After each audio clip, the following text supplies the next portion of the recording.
My name is Edith Rowena Vance. I was once the woman who fed generations of children from behind a steam-slicked cafeteria counter and a kitchen table worn soft by love, and yet somehow I became the one they forgot to feed. The one they left to spoil. You might actually regret missing out on this dramatic story. So before you sit down and listen, take a moment to like the video and subscribe to Grace's Truth. It started with a label like all bad things do. Expired. That's what my daughter-in-law whispered to my son when she thought I couldn't hear. She's expired, Frank. We need the space for the baby. I was staying in their guest room after a fall, twisted my hip like a wet rag.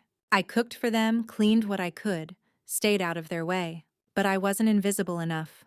Not to a woman who wanted a Pinterest nursery. Not to a son who didn't want to argue. So one morning, a letter on the table replaced breakfast.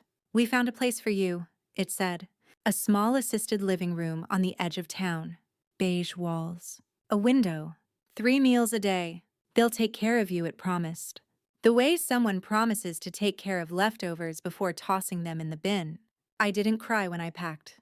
But my hands shook when I folded the apron I'd sewn myself during a rough patch in the 80s. It had bright yellow sunflowers and a small patch over a grease stain that looked like Texas. No one would know that, of course. No one asked. The assisted living place was clean, in the same way a hotel lobby is clean. Clinical, empty. My roommate was a woman named Nora who mumbled about squirrels at night and never remembered her own name in the morning. She smelled faintly of powdered donuts and bleach. The food. It was heat-lamped purgatory. Eggs that tasted like soggy hope and coffee brewed from the last gasp of regret. Each bite was a reminder. I didn't belong here. You see, I wasn't broken, just set aside. And unlike the powdered eggs, I still had flavor. One week in, I tried to get a job. I called a diner I used to work for 30 years ago, Joe's Grill. Joe was long dead, but his daughter June remembered me. She said, "You still up, right, Edith?" I told her I still knew how to season a pot roast better than most YouTube chefs. She laughed, said she'd ask around. But no one wants a 74-year-old line cook with a cane. The worst part wasn't being forgotten. It was feeling pickled, preserved in silence, waiting for someone to pop the lid. So I started walking. My hip cursed me every step, but I needed to move. On a Tuesday afternoon, I limped 5 blocks too far and found myself in front of a boarded-up building. The sign read, "Carl's Kitchen Faded Paint Peeling Like Sunburnt Skin." I remembered it. Carl ran it into the ground with frozen fries and late-night poker games. It had closed in '98, but the bones were there. The big front windows were still intact. The long counter still stretched across the inside. I leaned my forehead to the glass like a prayer. That night, I dreamed of beef stew. Not eating it, making it. The rhythm of the ladle, the perfume of time on my fingers. I could almost feel the steam kiss my cheeks again. The next day, I asked June if she knew who owned the place. "Some real estate guy," she said. "He thinks it's haunted." I asked for his number. 3 phone calls and 1 cup of bitter coffee later, I had the key. "Just to look," he said. "Just to poke around." When I opened the door, the scent hit me. Mildew, old grease, and possibility. I walked through the space, slowly touching the walls like old friends. The kitchen still had the original stove, dusty, yes, but solid.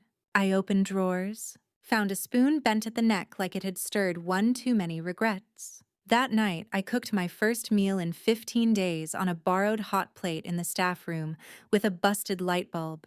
It was just onion soup, but I wept like it was a banquet. The next morning, I sat outside that diner with a plastic folding chair and a sign made from cardboard. It read, "Soup for those who need more than soup." Some people stared. Some laughed. One man asked if I had a permit. I smiled and handed him a bowl. He didn't say a word, just ate, slowly, quietly.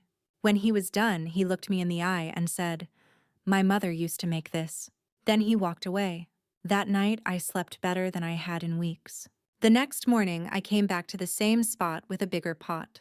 I made chicken and dumplings, simple, hearty, and made from memory. The dumplings were rough, uneven, and soft like sighs. I served them in mismatched mugs I'd brought from the thrift shop across the street. By noon, a small line had formed. A girl with blue hair and headphones. a man with trembling hands, a mother holding her child's wrist like it was the last thing tethering her to the world. None of them asked if I had a permit. None of them cared about my cane. They came for warmth, and I gave it the only way I knew how. "You should open a place," one of them said, licking broth from their spoon. "This tastes like someone still cares." I laughed, but something inside me stirred an ache I hadn't felt in years. Not pain. Hunger, but not for food for purpose. I called the landlord that afternoon. His name was Kevin, and he sounded young and always in a rush. "You want to lease it?" he said, like I'd just offered to rent a spaceship. "That place is dead. Then let me bring it back to life." He chuckled. "You got business experience, Grandma." "I've got survival experience," I replied. 2 days later, we signed papers. He gave me 3 months rent-free. "It's a write-off," he muttered. "Just don't burn it down." I didn't have much in savings, but I had something better: time and desperation. Those are powerful ingredients. I scrubbed that place from corner to corner, my back screaming, my fingers cracked from bleach. June dropped by with cleaning supplies and stories of her father cursing the fryer. We laughed like women with nothing left to lose. The first night I fired up the stove, I cooked a test pot of red bean chili. Spicy, bold, unapologetic. Just like I wanted to feel. The smell poured out the windows into the street, into the bones of this sleepy town. The next day, I painted the sign myself. Edith's in bold white letters, and below it a chalkboard read, "Expired but inspired." It was a joke. Of course, a jab at the words they used to throw me away. But the day we opened, people lined up before the doors were unlocked. They didn't want silverware. They didn't want servers with perfect teeth or TikTok aesthetics. They wanted real. I served stew in chipped bowls, cornbread cut by hand, and every plate came with a story if you wanted one. I told them about my mother's trick for stretching a chicken, about the time I fed 17 people with one bag of rice, about flavor being the memory of something loved. They listened. They stayed. Some cried. A woman in her 30s came 3 nights in a row. The last night, she said, "My mother left when I was 10. Your cooking feels like her ghost." I squeezed her hand. Told her ghosts can feed us too. A week later, someone left a note in the tip jar. It read, "Thank you for not giving up when they did." I didn't know who wrote it, but I framed it and placed it by the register, right beside the jar of homemade pickled radishes. And then came the local newspaper. A young reporter with freckles and a skeptical eye. She asked, "What made you do this?" I said, "They called me expired, but I'm still simmering." Her article ran on a Sunday. The title, "The Diner That Tastes Like Memory." I didn't expect the crowd that followed. They came with curiosity and cameras. Some came with stories, others with silence, but all left a little more full than when they entered. The mayor came by half curious and half confused. He ordered split pea soup, said it reminded him of his grandmother. Then he offered me a permit for sidewalk seating for free. "You're good for morale," he said. What he meant was, "You made us feel something we forgot." But success, as always, invites shadows. One evening, as I wiped down the counter, my daughter walked in. Marissa, polished, cold. She hadn't returned a call in years. She didn't hug me, didn't smile, just stared. "This is yours." "It is," I said. "Every chipped tile and stubborn burner.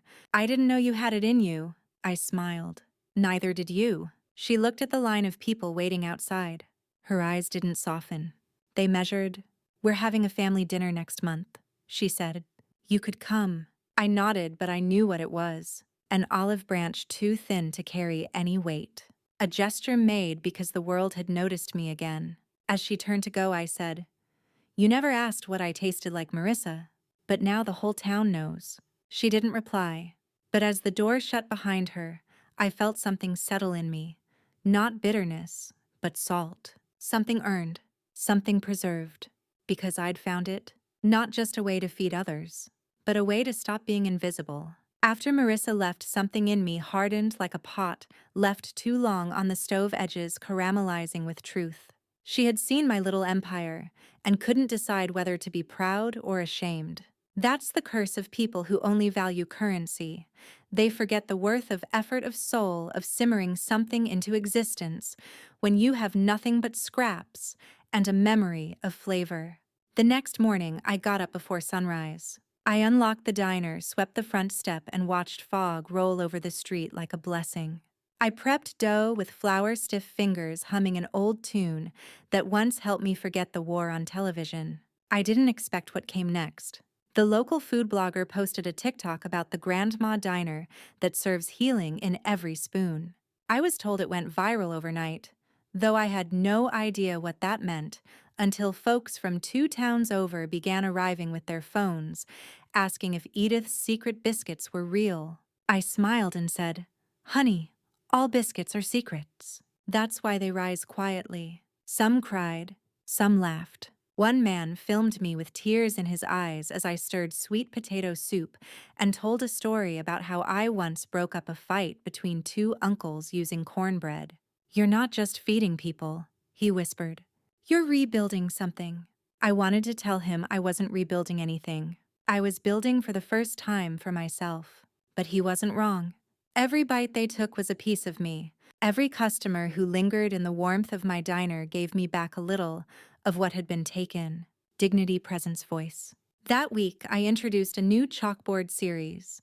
I called it Leftovers and Lessons. Each day, I'd write something I'd learned the hard way. Never trust someone who only visits when the cameras do. Salt fixes more than flavor.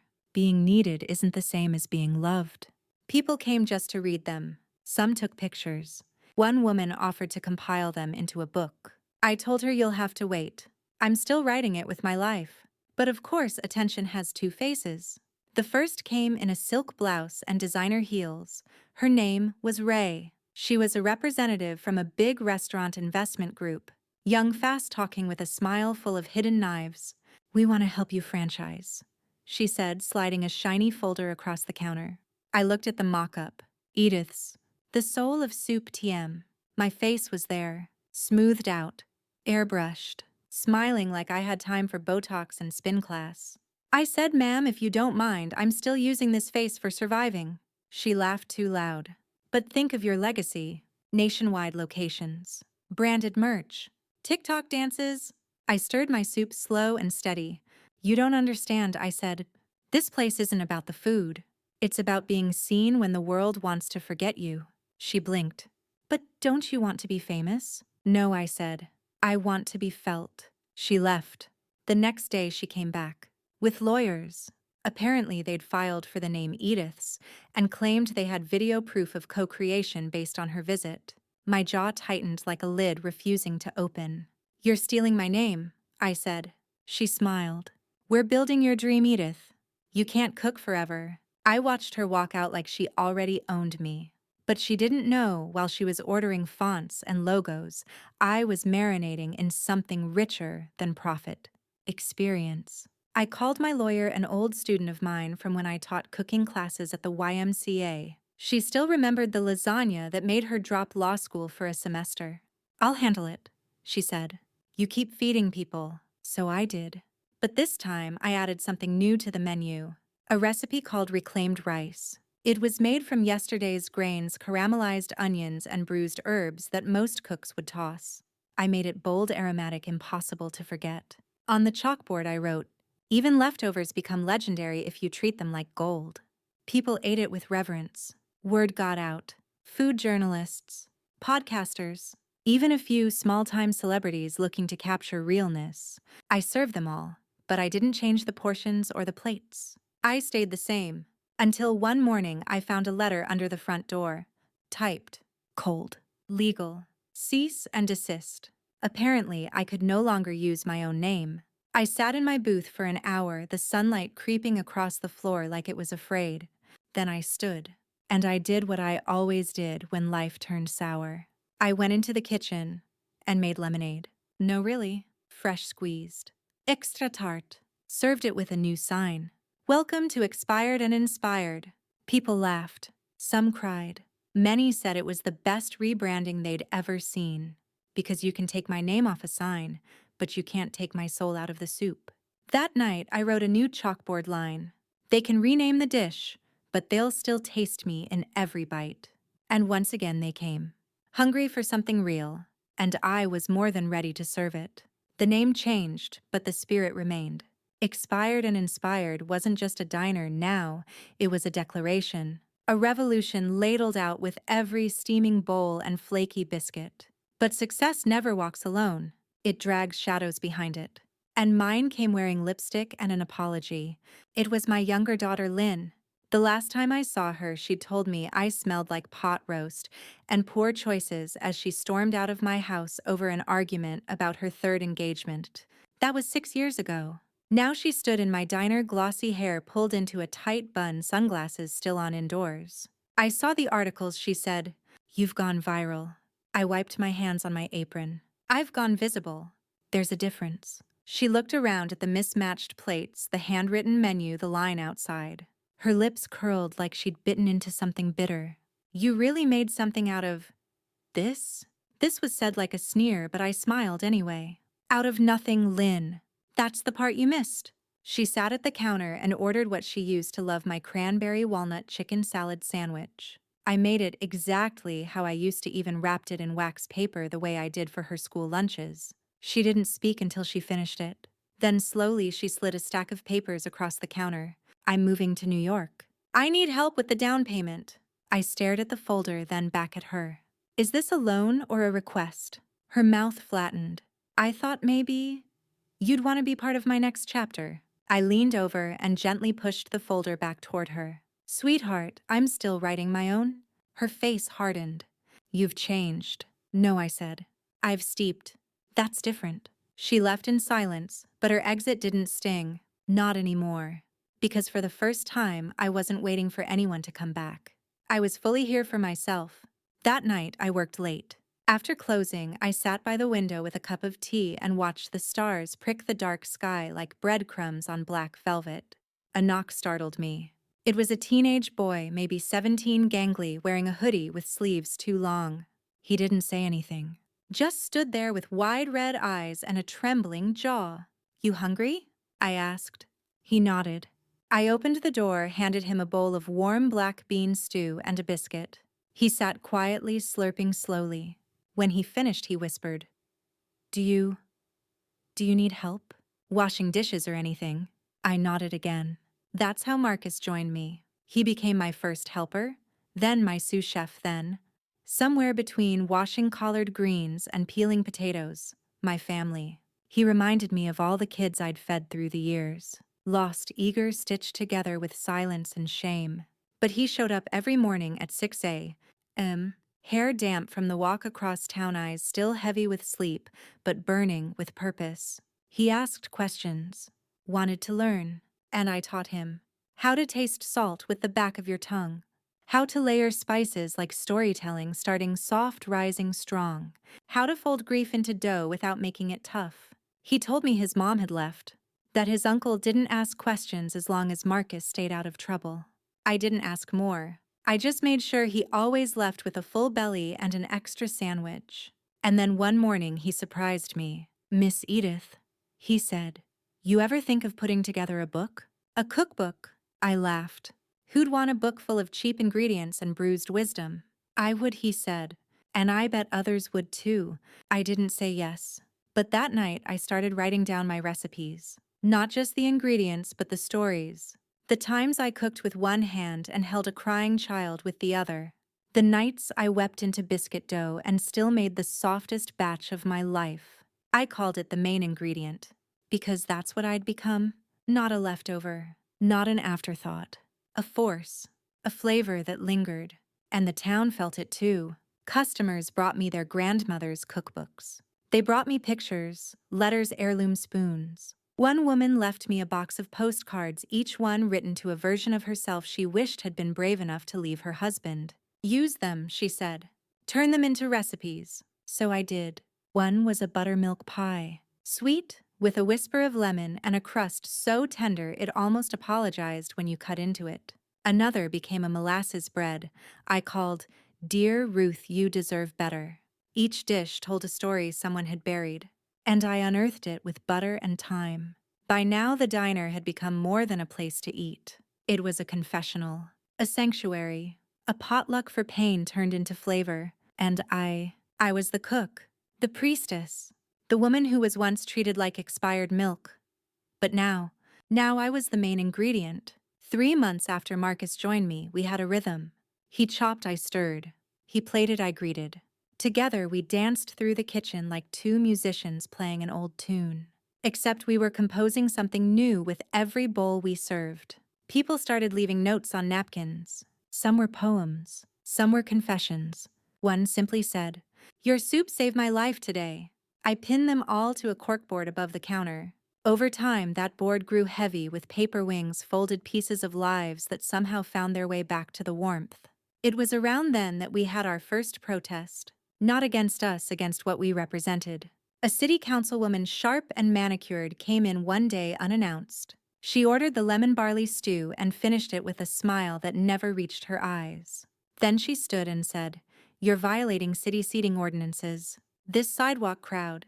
This isn't legal." I wiped my hands and said neither is charging $18 for avocado toast across the street. She didn't laugh. "I'm going to need to issue a warning." The next day she did. So I wrote a special on the chalkboard. "Warning, soup. May cause sudden feelings of being seen." The line doubled. That weekend, a local artist painted a mural on our back wall, me standing in front of a cauldron with flames of spices rising into words. "Flavor is a rebellion," Marcus cried when he saw it. I laughed so hard I nearly dropped a pan of cornbread.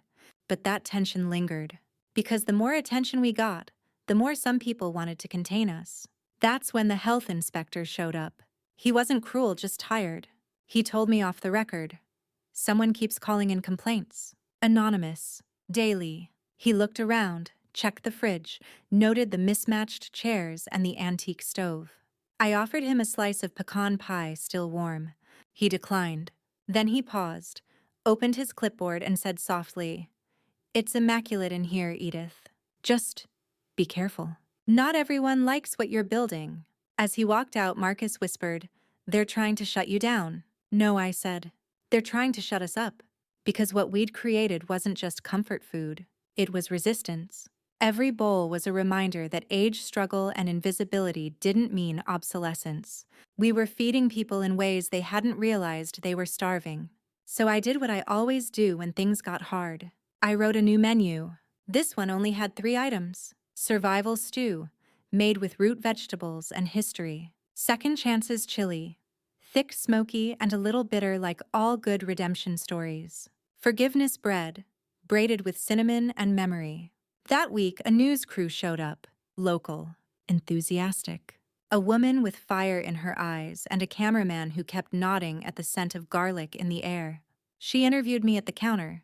"Why now, Miss Vance? Why this?" I looked at her and said, "Because everyone's waiting to feel useful again. This place gives them that, gives me that." "Do you think food can change lives?" "No," I replied. "But food is how we survive until we do." She ran the story on a Tuesday night. It spread faster than I imagined. By Thursday, we had to turn people away, not for lack of space, but because we'd run out of ingredients. Marcus offered to sleep in the diner overnight so we could prep early. "I trust you," I said, handing him the keys. That night, I went home to the tiny apartment above the diner. My feet ached.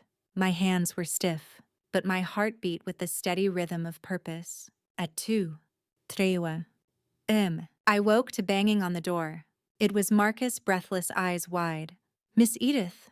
Someone broke the window. I rushed downstairs. Glass scattered across the floor like fallen stars. The chalkboard sign lay cracked in half. The words, "You don't belong here," sprayed in red across the wall. Marcus stared at it, fists clenched. "Why would they do this?" I stepped over the glass and picked up the chalkboard. "Because we remind them what they're afraid of." He looked confused. "They're afraid of what happens when the ones they throw away come back stronger." We spent the rest of the night cleaning, fixing, reinforcing, and at dawn I made a new chalkboard sign. This one said, "You can't spoil what's already seasoned with truth." Customers showed up that morning with flowers, hammers, plywood, and paint. Someone donated a new window. Someone else brought coffee for the entire line. We rebuilt faster than we fell. Because we were a family now, stitched together by broth and bruises, by stories, and silence, by survival, and spoonfuls of something warm. And I was no longer the woman they forgot. I was the one they came to remember. That broken window did something no viral article ever could. It baptized us. Not in flames or fame, but in community. People came not just to eat, but to stand beside us to tape hammer sweep and simmer. They came with questions and left with full bellies and softer eyes. A retired welder named Sam offered to reinforce our back door just in case. A young mother dropped off a bundle of storybooks for our window seat. And someone anonymous slipped $500 into our register with a note that simply read, "For the cracks they tried to make in your glass." And Marcus changed too. He stood taller, sharpened his knife skills, started crafting dishes on his own, quietly ambitious, like he was finally realizing he had a story to serve too. One afternoon, he approached me during prep and said, "I want to run a night special. My mom used to make this coconut rice with red beans. Only good thing I remember from back then." "Then let's cook her memory right," I said.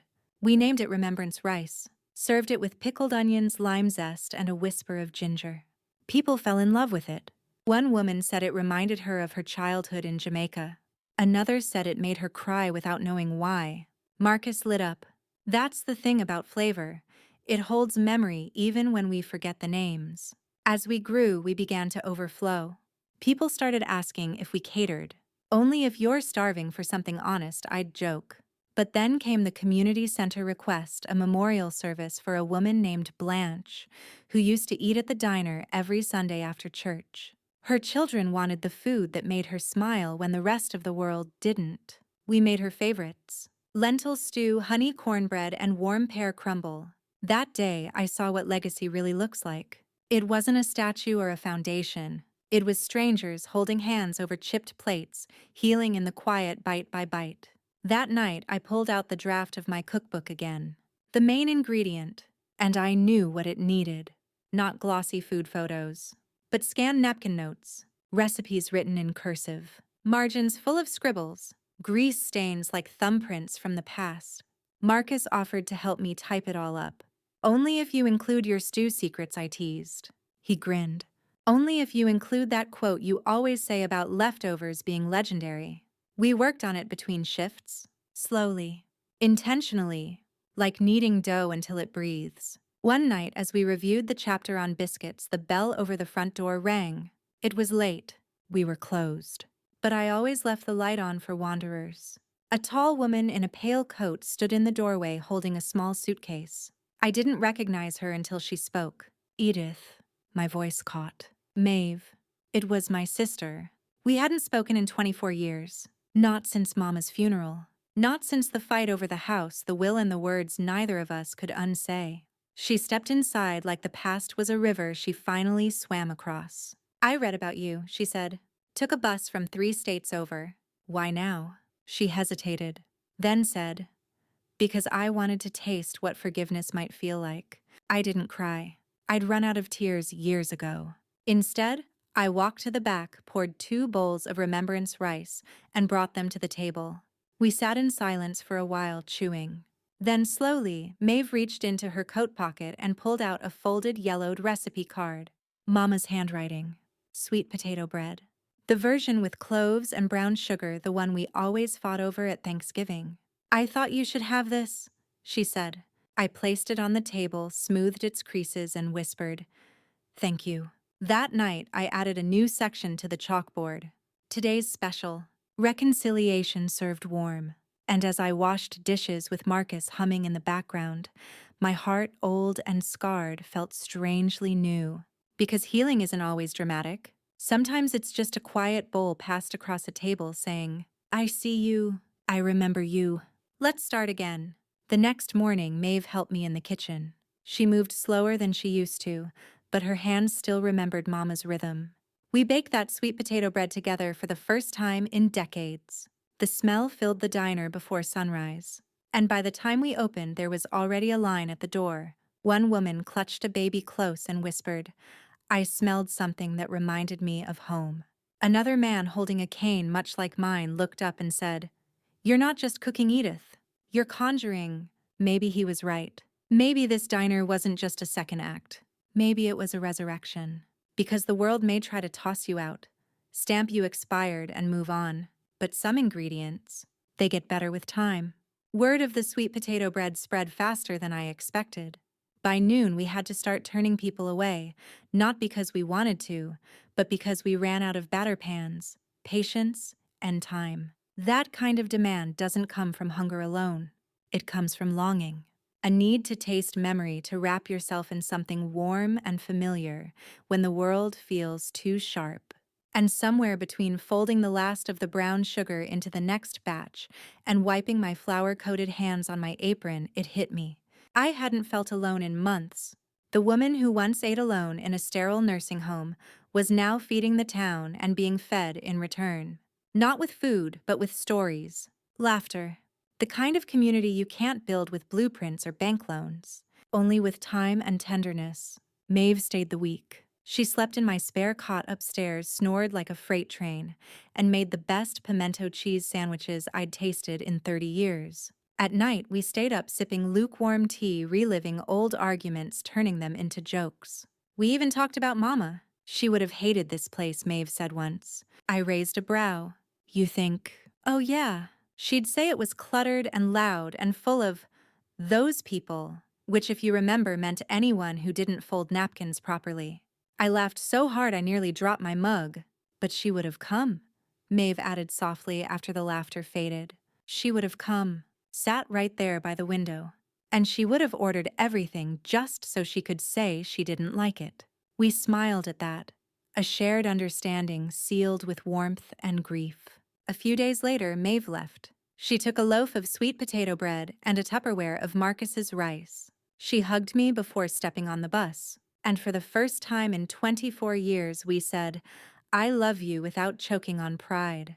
That morning, I unlocked the diner and found a strange man sitting on the curb. He was disheveled but polite. Said he'd walked 2 towns over after someone gave him half a sandwich from a miracle place where the bread tastes like forgiveness. I handed him a bowl of chili and invited him to stay for the lunch rush. He stayed for the month.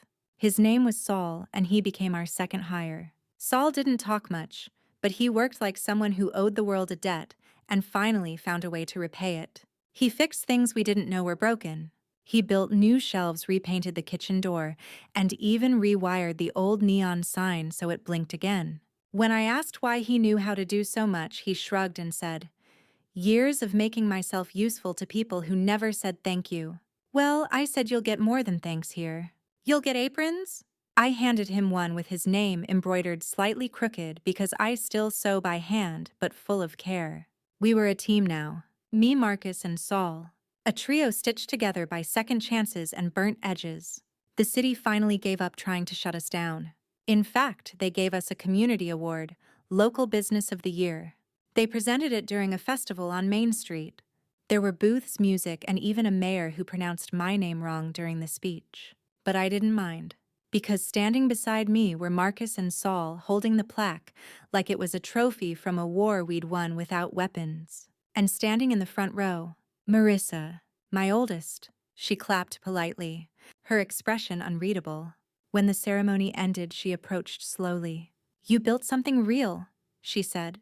I did, I answered, without asking for permission. She looked down at the plaque. Dad would have been proud. My breath caught. We never talked about him. He'd passed before I opened the diner before all this.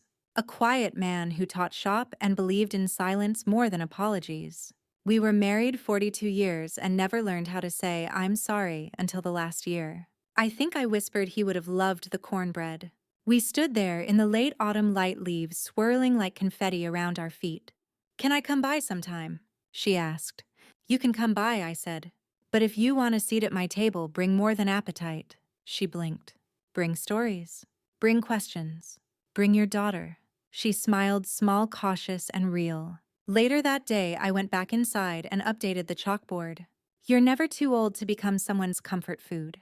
Marcus read it aloud and chuckled. You come up with that just now. No, I said. That one took me 74 years. It was a Sunday morning when a woman stepped into the diner holding a camera too big for her shoulders and a notebook thicker than our menu. She introduced herself as Clara, freelance documentarian, searching for stories that didn't scream, but simmered. I heard you serve something more than soup, she said. I smiled. We serve second helpings of whatever the world forgot.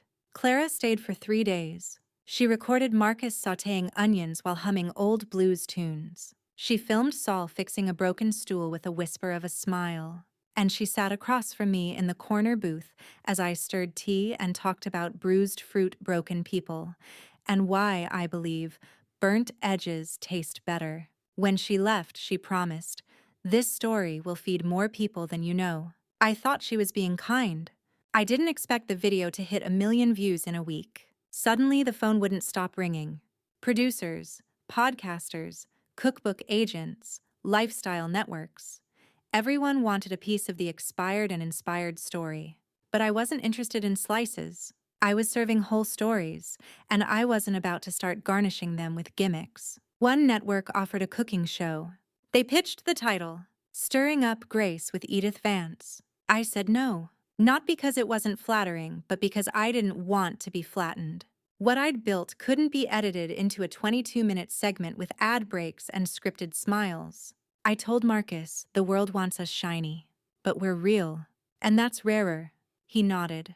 You taught me to cook with pain and pride. I'm not selling that for sponsorships. That night, I sat by the window with my journal, the one where I'd been scribbling recipes, stories, and quotes in the margins. I realized it wasn't a cookbook anymore. It was a manual for surviving forgottenness. I titled it again, The Main Ingredient, Recipes for the Left Behind. And that's when I knew I didn't want to be famous.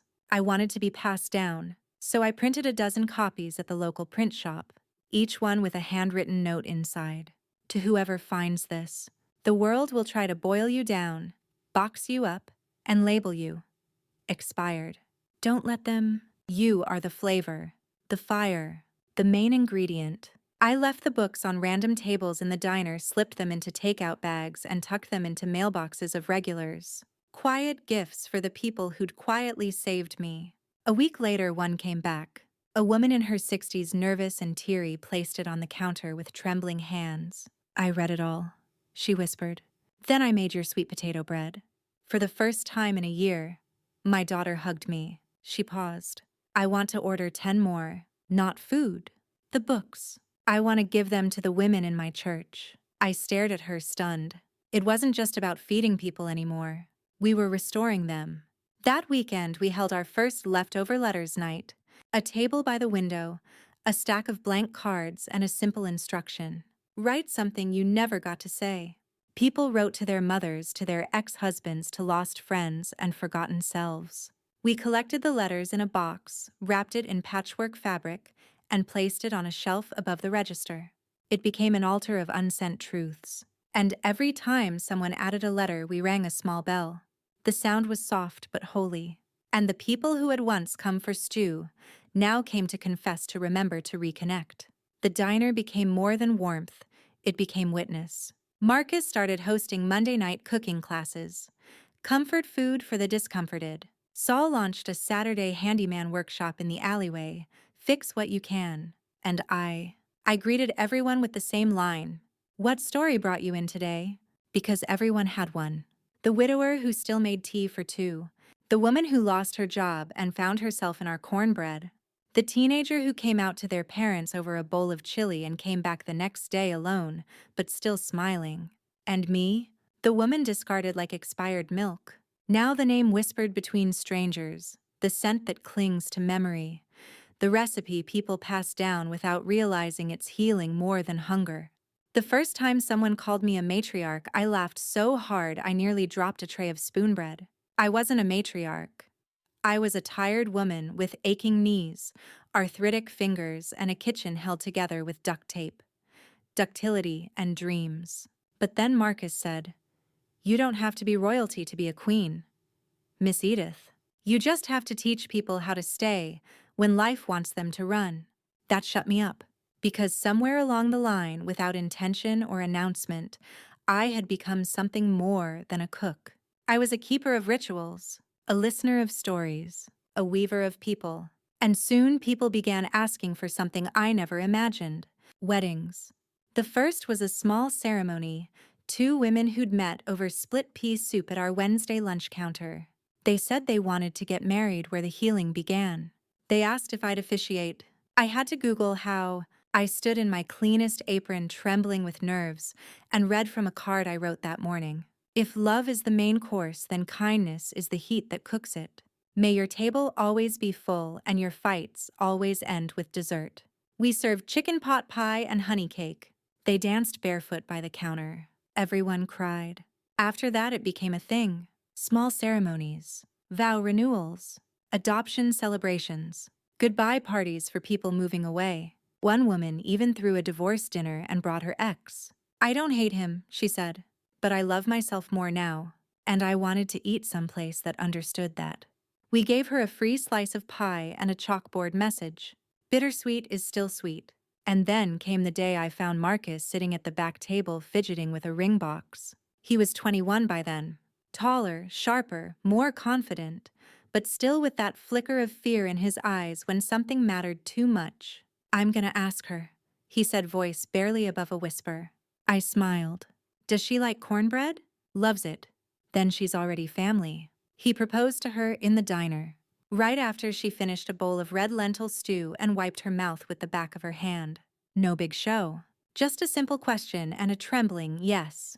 I cried into the dish sink, because somehow, in the rubble of my discarded life, something had bloomed. Not just a business, not just a kitchen, but a place where people came to belong. Later that week, Saul surprised us all with an idea. Let's start a scholarship, he said, voice rough from years of swallowed dreams. For culinary school. No, he grinned. For anyone who wants to do something they were told they're too old to do. We called it the Never Expired Fund. First recipient, a 63-year-old woman named Denise, who'd always wanted to learn to paint. She painted murals on our alley wall as her first project, one for every story shared inside. A bowl of soup with wings, a pair of hands stitching a torn apron, a teacup floating on a sea of letters, each image a prayer in pigment. Tourists started coming just for the mural. They'd take photos, then step inside and whisper, "Is it true what they say? That this place is magic?" I'd smile and say, "No, this place is real. That's why it feels magical." But even magic can be challenged. One Sunday, I received a letter from a national food brand. They wanted to buy the rights to the name, the concept, even the chalkboard quotes. They offered 7 figures, enough to retire a dozen times, enough to live on a beach and never chop another onion again. I didn't even finish reading it, because money's just salt, and too much salt ruins the broth. I slid the letter under the register and pulled out my pen. Wrote a new quote for the board. They offered me gold. But I've been rich since the first person said, "Can I have seconds?" 2. That day we gave out second helpings to everyone free. No one left empty. Not their bowls, not their hearts. That night I stood outside staring at the flickering neon sign Saul had repaired again. It buzzed softly, warm, alive. Marcus stepped beside me, slipping his hand into mine. You ever imagine all this? No, I whispered. I only imagine surviving. Well, he said, looking up at the sign, you did a lot more than that. And as the light glowed against our faces, I realized something I'd never dared to believe. I hadn't just built a diner. I'd built a refuge. A recipe for how to be seen. A life worth tasting. The first snow of the season came early that year. It dusted the diner's windowsills like powdered sugar, turned the steps into creaking crusts, and made the smell of anything baking inside that much more irresistible. I woke up before dawn, pulled on my warmest cardigan, the one with mismatched buttons, and stirred the morning's oatmeal until it swirled like mist in a mountain valley. Outside, the line had already begun. Coats huddled close, gloved hands cradling coffee cups. Children pressing noses to the window to peek at the pies, cooling by the register. Winter had always been my hardest season, not for the cold, but for the silence. The way people disappear into their own worlds. The loneliness that clings to windows like frost. But not here. Not anymore. At expired and inspired, winter was just another excuse to keep the ovens hot and the hearts full. That morning, as I chopped apples for our bourbon cider crumble, Marcus ran in coat, half-buttoned, cheeks pink from the wind. You need to see this, he panted. I followed him to the front door, wiping my hands on my apron. Across the street, right on the side of the abandoned dry cleaner, someone had painted a massive mural. Me. Not young, not glamorized. Me with my apron, my flour-smudged cheek, and a ladle raised like a torch. Below it, in hand-lettered white paint, were the words, "She fed the forgotten and made them unforgettable." I didn't cry, not then. My throat just tightened like the strings of a violin right before a perfect note. Marcus watched me. "People are starting to call you the town mother," he said, half teasing. I shook my head. "No, I'm the town table." He grinned. "Then pull up a chair, Miss Edith, because we've got visitors." And we did. That week brought people from everywhere. A retired nurse from Cincinnati who read about us in a travel magazine. A widower from Nebraska who said his late wife's journal had my cornbread recipe pasted inside with the note. This woman saved me one winter. A busload of community college students on a road trip to taste hope. And then, one afternoon, a man entered quietly and stood by the mural for a long, long time. I recognized him immediately. Frank, my son, my firstborn. The one who'd handed me that eviction letter years ago and never looked back. He looked older, heavier, but his eyes were still that same hue of summer river water I used to watch while holding his hand on long walks. "Hi, Mama," he said, voice small. I didn't speak, just stared. Not from anger, but from something deeper, something language hadn't figured out yet. "I saw the article," he continued. "Heard the interviews. It took me too long to come." "Yes," I said quietly. "It did." He lowered his head. "I don't expect forgiveness." "Then you won't be disappointed." He blinked, startled. But then I added, "Forgiveness isn't a prize.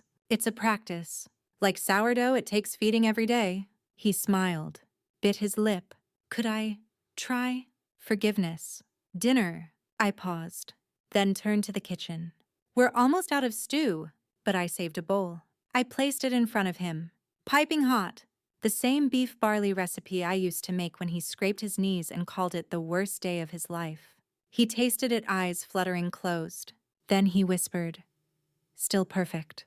"No," I said, sitting across from him. "Better?" We didn't talk much after that. Just ate, side by side, like strangers learning to share oxygen again. And when he left, he pressed a note into my palm. I read it after closing. "I threw you away like leftovers, but you became a feast. I'll spend the rest of my life learning how to deserve a seat at your table again." I placed the note next to the others in the leftover letters box. Then I wrote one of my own. To myself, "Dear Edith, you weren't expired. You were evolving. And look at you now, rising, like bread that was never truly done baking." I pinned it to the staff corkboard right above the stove, so Marcus and Saul could see it too. And that night, I left the front lights on a little longer than usual. Not for customers, but for the girl I used to be, the one who once sat alone in a beige room with silent meals and even quieter futures. In case she ever wandered by, I wanted her to know. The table's still warm, the seat's still open, and the story's just getting good. The first time we were asked to cater a funeral, I hesitated. Not because I didn't want to. Death, after all, is just another part of the human menu. But I wasn't sure how to flavor grief, how to stir sorrow into something digestible. The woman who asked was named Gloria. Her husband had passed suddenly, heart attack in the garden, she said. He used to bring her breakfast every Sunday. He read about your diner in the paper, she told me. Said we should come. He never got the chance. She paused. Would you serve what he missed? So we made our Sunday spread. Buttermilk biscuits, smoked ham slices glazed with brown sugar peach preserves, and black tea with lemon. We added a dish called Never Too Late Greens, a hearty mix of kale and mustard leaves simmered in garlic and apologies. We didn't wear black. We wore aprons.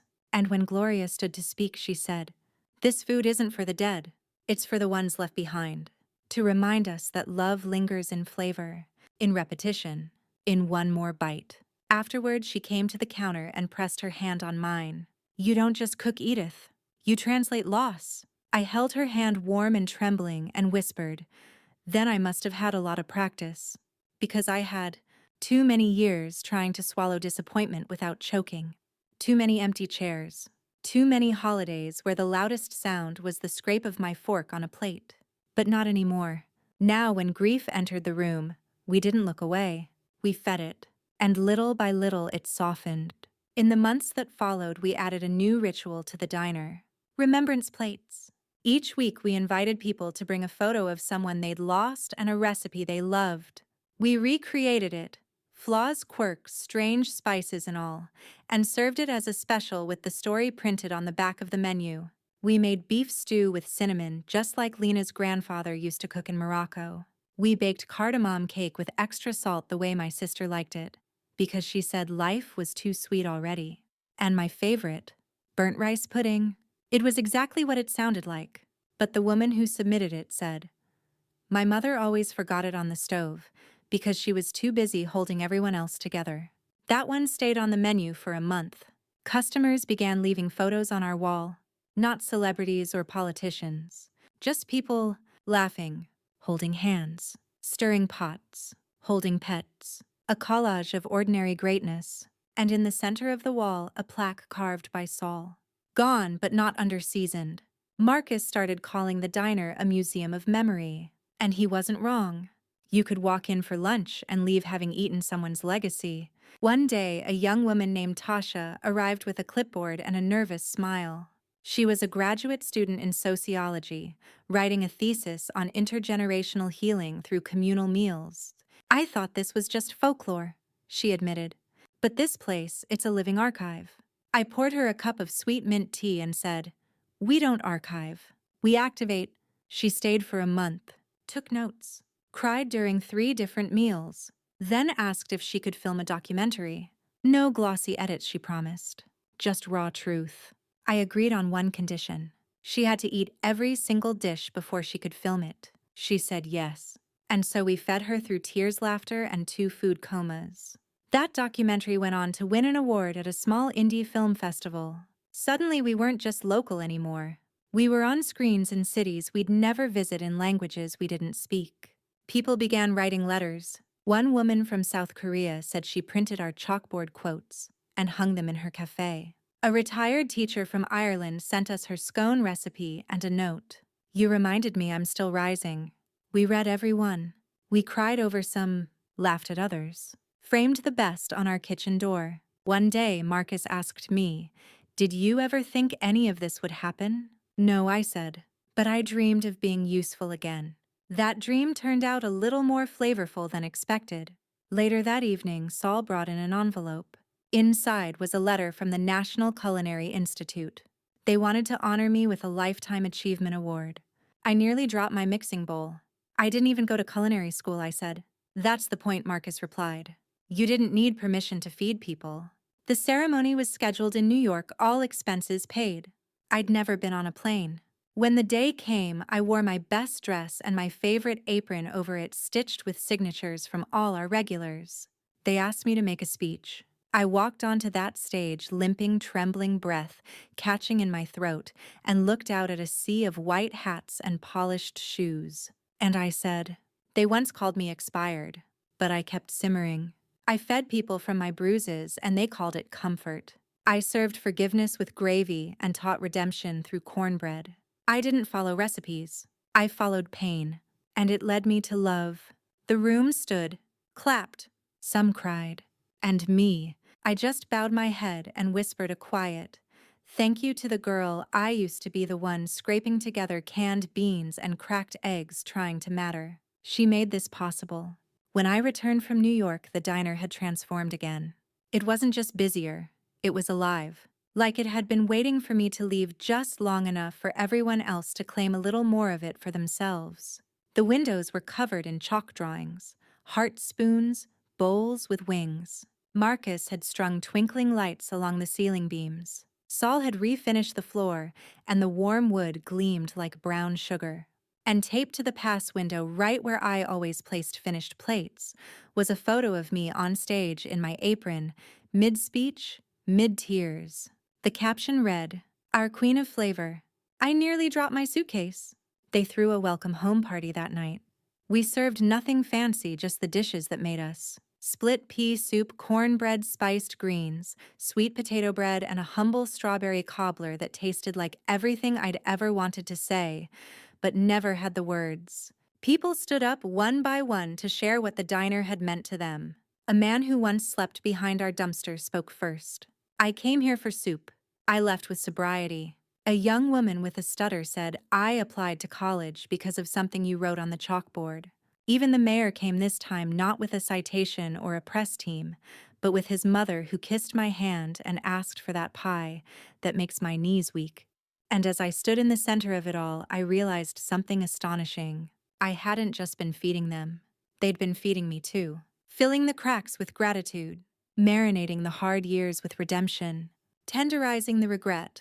That night, after everyone left and the music faded into the quiet clink of dishes being stacked, Marcus and I sat at the counter sipping cinnamon tea. He leaned on his elbow and asked, "What now?" I looked around the room, the laughter still lingering in the air, the scent of roasted garlic and something sweeter, and said, "Now we preserve it." The next morning, we launched something new.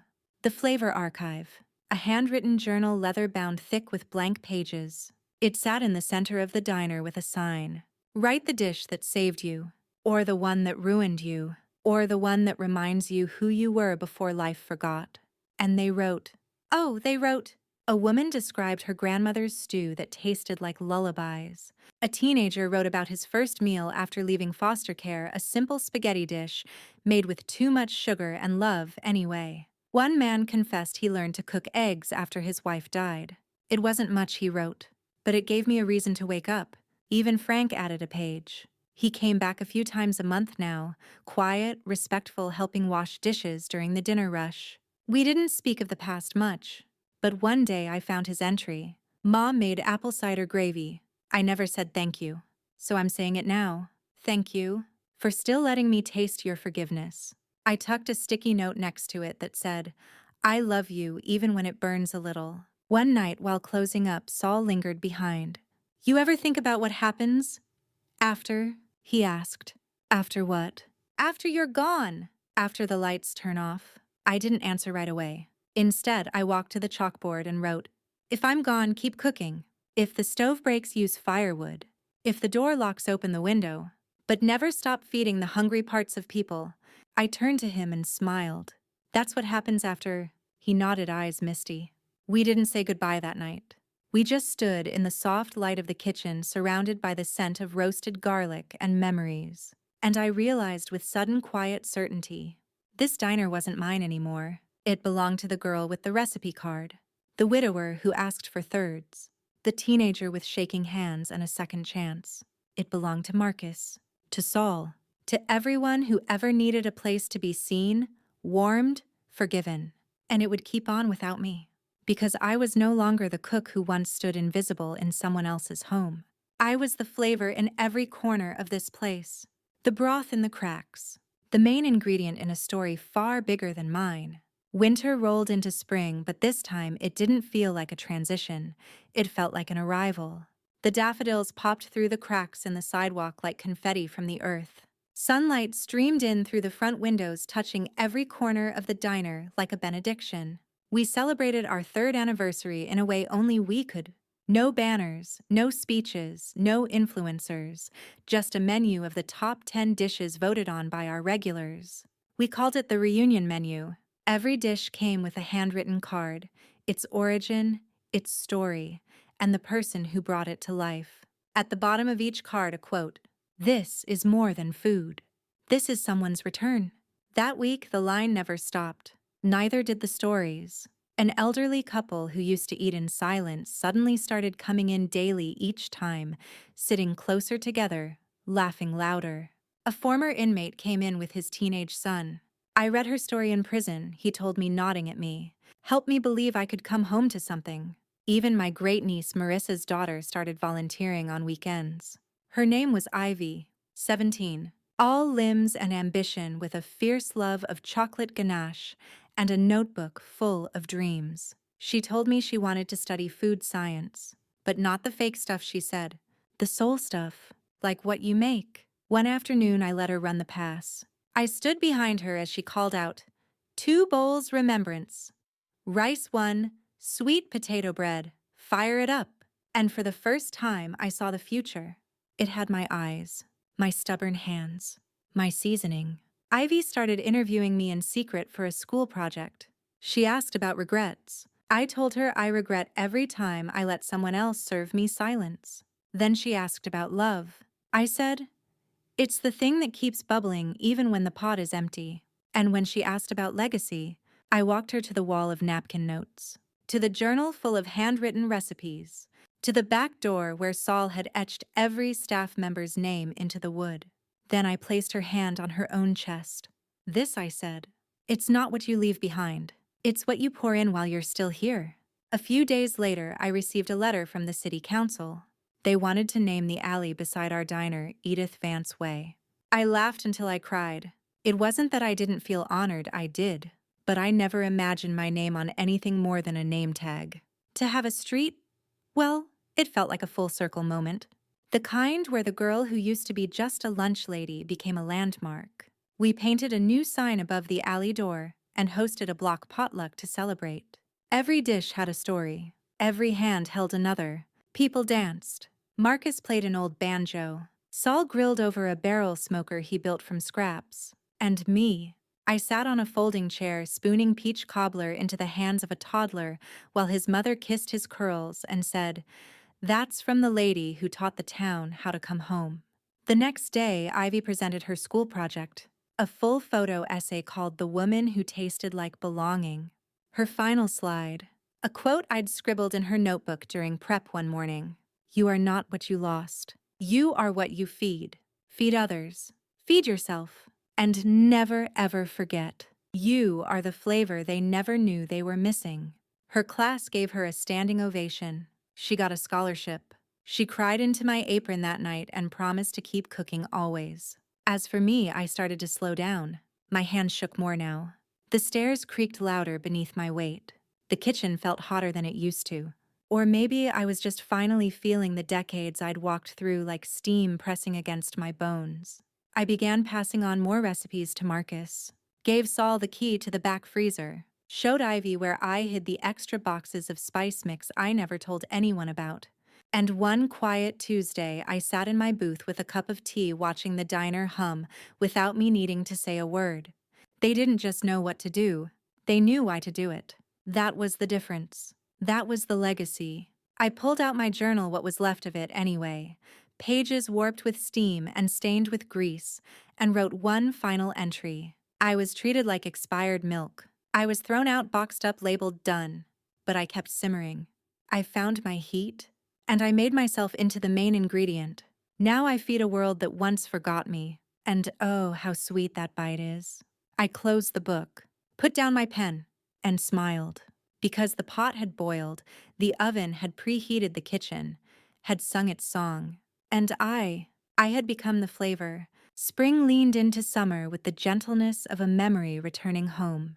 Birds nested above the diner's awning, and every morning as I unlocked the front door, they'd chirp like tiny waiters announcing the specials of the day. Ivy had taken over most of the morning baking. Saul managed the deliveries, and Marcus now had his own set of keys. I'd started coming in later, sitting more, writing more. I wasn't tired exactly, I was full. Like a meal that had been lovingly prepared, slowly savored, and now lingered on the tongue. One morning, Ivy brought me a folder. "Recipes," she said. "The ones people have left us. I think we're ready." I opened it. Inside were dozens of scrawled notes, typed cards, yellowed family treasures, and post-its folded around anecdotes. A rice porridge recipe passed down from a Vietnamese grandmother who sang lullabies into her broth. A gumbo version taught by a foster dad who believed spice could heal abandonment. A tomato chutney made by a widow who swore the acidity matched her grief just right. I looked up at Ivy. Her eyes shone with that impossible mix of ambition and reverence. She whispered, "We should make this into a book. Not just mine. Ours. The Flavor Archive Volume Y." I nodded slowly. "Call it what it is. A survival guide." Marcus suggested a subtitle. "For the hungry parts we can't always name." We began gathering the stories. Saul, surprisingly poetic, wrote the introduction. Ivy organized the recipes like chapters in a life. Burnt beginnings. Broth. For the bruised, simmering. Joy. Second helpings. Each dish had a story. Each story a scar. and in every margin we added quotes from the chalkboard archives. Some mine, some from customers, one or two that Marcus made up on the spot, but felt too good to challenge. It wasn't about publishing, really. It was about preserving, like the jars of pear butter we stacked in the window, like the marinated onions Ivy made every Friday because some things just need time in the dark before they're ready. We printed 100 copies at first, sold out in a week. The proceeds went to the Never Expired Fund, which had now supported a jazz pianist in his 60s, a single father attending night school for social work, and a grandmother learning pottery for the first time. We printed 500 more, then 2,000. Then a publisher called. I told them we'd only sign if they kept the grease stains in the margins. They laughed, but they agreed. And soon our story, all our stories, were on shelves across the country. People started sending letters again. A 10-year-old girl who made our molasses bread for her mom's birthday and said, she smiled like before Dad left. An elderly man in hospice who requested our beef barley stew as his last meal. A prison librarian who used the book as part of a writing program telling inmates, this is how you season your past. The walls of the diner were now lined with maps pins marking where every copy had landed. We added a new chalkboard quote beside it. We didn't go viral. We went vital. Meanwhile, Frank kept coming. Not often, not loud, but steady. He brought Ivy flowers once, helped Saul fix the pantry shelves. One day he showed up with a casserole dish. Dad's old tuna bake, he said sheepish. I wanted to try. It wasn't great. Too much mayo, not enough salt. But I ate every bite. And when I hugged him, I didn't say a word. Some things don't need to be seasoned twice. That summer, I finally did what I hadn't dared to do for years. I took a vacation. 1 week. A cabin by the lake. Ivy and Marcus ran the diner like a seasoned team. They even added a taste of Edith's special each day in my honor. The menu included her first cornbread slightly burnt intentionally, forgiveness greens still salty like they should be, still rising biscuits. When I returned, they'd framed the weekly chalkboard. While she rests, we stir. While she heals, we serve. While she breathes, we remember. She fed us so we could feed each other. I cried harder than I had in years, because I knew then truly and finally, they didn't need me to stay. They just needed to remember how I made them feel, and that would outlast any recipe. That evening, as the sun dipped low and golden through the diner's front window, I stood by the mural Saul had touched up with new paint. My face. A little older now. A little wiser. Below it, someone had added another line. She taught us that being thrown out doesn't mean being thrown away. I placed my hand over my heart. The beat still strong. The flavor still bold. The seat still open. The meal not quite finished. The end didn't come with a bang or a final toast. It came as all great things do quietly, like the last spoonful of soup, the kind you don't want to finish because it tastes like belonging. It was a Tuesday, the kind of day most folks forget unless something remarkable happens. And that day it did. I stood at the stove stirring lentils in the old copper pot, my favorite one, the one with the dent in the bottom and the handle wrapped in faded cloth. Marcus was slicing onions. Ivy was laughing at something Saul muttered about his sourdough needing therapy. The air smelled of cumin rosemary and just a hint of something sweet from the pecan pies cooling on the windowsill. I felt it in my chest, not pain, not fear. Peace. A full-body sigh from a life well lived. I set down the spoon and stepped outside. The breeze wrapped around me like a shawl. The alley now bore my name, Edith Vance Way, and I could hear someone reading one of the chalkboard quotes to their child as they passed by. Ivy followed me out, a dish towel over her shoulder. Everything okay, Aunt Edith? I turned to her smiling. Better than okay. She walked beside me as we strolled down the sidewalk. Past the bench Saul had fixed past the window filled with photos of everyone who had ever left their story with us. I stopped before the mural. The paint had aged, some softening the edges. But the eyes, my eyes still stared out with the same unshakable steadiness. I whispered, I think it's time. Ivy's brow furrowed. Time for what? I took her hand, placed my diner key in it, and said, for you to write the next recipe. She stared at me, stunned. But I'm not ready. I squeezed her fingers. You'll never feel ready. That's how you know it matters. Inside, Marcus was plating stew with the same rhythm I once used. Saul was adjusting the fan. The bell above the door chimed softly as a woman entered, clutching a photo of a man in uniform and a recipe card wrapped in plastic. And I walked to the corner booth, the one I always claimed near the end of a shift. I sat, sipped the last of my cinnamon tea, and watched them work without needing me. They were capable, caring, covered in flour and purpose. I pulled out the journal, the main ingredient. It was almost full now, only one page left. I wrote, "This diner was never about me. It was about the seat that's always open, the hands that serve without asking who deserves it, the flavors that carry memory, grief, joy, and survival in every bite." I was treated like expired milk, but I became the main ingredient. And now so will you. I closed the book and set it on the counter. I stood, nodded to the mural, and stepped outside.